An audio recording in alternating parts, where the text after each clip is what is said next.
Recent immigration raids at courthouses and schools have communities on edge. Fox 5 legal analyst Wendy Patrick joining us now to break down the impact of these raids. Wendy, good morning. Good morning. It's always a pleasure.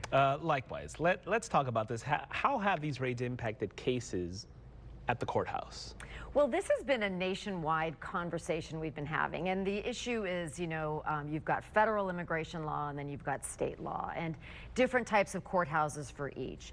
But the bigger issue seems to be that ICE is they're enforcing the law now where that hasn't been true in years past. Although ironically it was under the Obama administration. We didn't publicize it as much. So there's been some confusion as to, well, what's the difference? How do you, do what you need to do, whether it's go to school, go to work, go to court, all the different ways in which people that are here that are undocumented are living their lives. How do you balance that against also wanting to make sure you're in compliance with federal law? Now, an easy answer is consult with an immigration attorney to see what types of things you can do to protect yourself. That's one of the reasons that self-deportations have actually been something that people have availed themselves of in order to then have an opportunity to come back legally.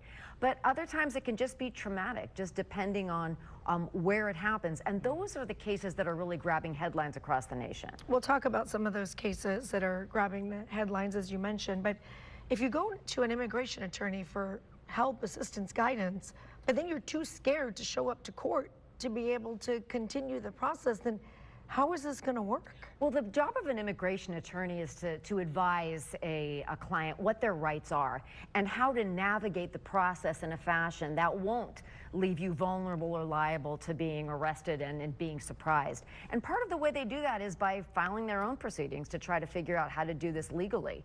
But haven't we seen, though, Wendy, sorry to interrupt, but we've seen so many cases that people, even the attorneys are surprised in court. But listen to what the attorneys are saying. The attorneys aren't surprised that the law is being enforced. What the attorneys are pushing back on is what I'll call time, place, and manner. In other words, they're basically saying you need due process. Right. You need a legal warrant. You need a warrant signed by a judge. You can't racially profile. And if you listen carefully to the press conferences, those are the factors that attorneys are citing. Now, you bring up a good point. If you were just to look at the emotional value, the shock value, if you will, and some of what's being publicized, you would forget, you'd almost take your eye off the issues that are being discussed, which have been, it's a process that needs to be done legally. There has not been one attorney that's taken the airwaves and said, we cannot enforce the law. Nobody says that. But they want to make sure it's done in a fashion that's fair, that involves due process, and that's true even with respect to expedited removals, somebody that's been here 2 years or less. We've talked before about the fact that some of these folks get an immigration attorney, they get their appointment in court, the judge dismisses their case, and immediately when they leave the courtroom, they get arrested. How are those cases being resolved? Or is that it once the judge dismisses and then it starts a whole new, opens up a whole new can of worms? Well, remember that in California, we are not one of the states where there's automatic cooperation between federal and local authorities. So 40 states there are, and in 40 states they actually do communicate. We're not one of those 40 states. So that's the thing is, sometimes you just do have ICE agents doing their jobs. The way they do their jobs is being taken into account more likely than not on grounds of procedure, not permission. In other words, nobody's saying you cannot enforce the law. They're saying the procedure has to also be according to the law. And a lot of that is, again, is creating some of that drama. And I would say it's not just when they're leaving court.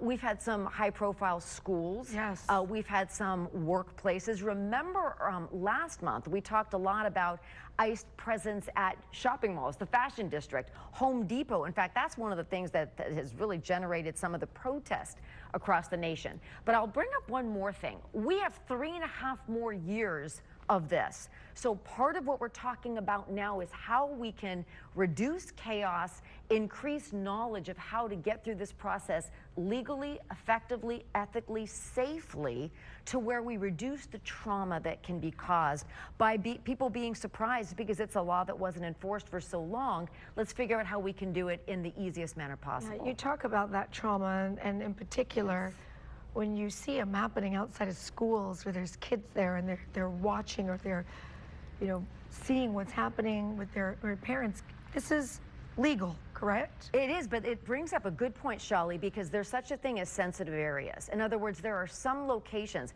homeless shelters, domestic violence shelters, healthcare facilities, schools, playgrounds. There are some places that might be more sensitive. So we have to have policies in order to, how can we do this? And this is nationwide. This isn't a, we happen to be a border city here in San Diego, but it's a nationwide issue that everyone is tackling this very challenging and potentially traumatic process. How can we do it to where it reduces the amount of harm while also allows federal agents to enforce the law? We'll be speaking about this in the future, no doubt. No Wendy doubt. Patrick, we appreciate your time and expertise. Thank you.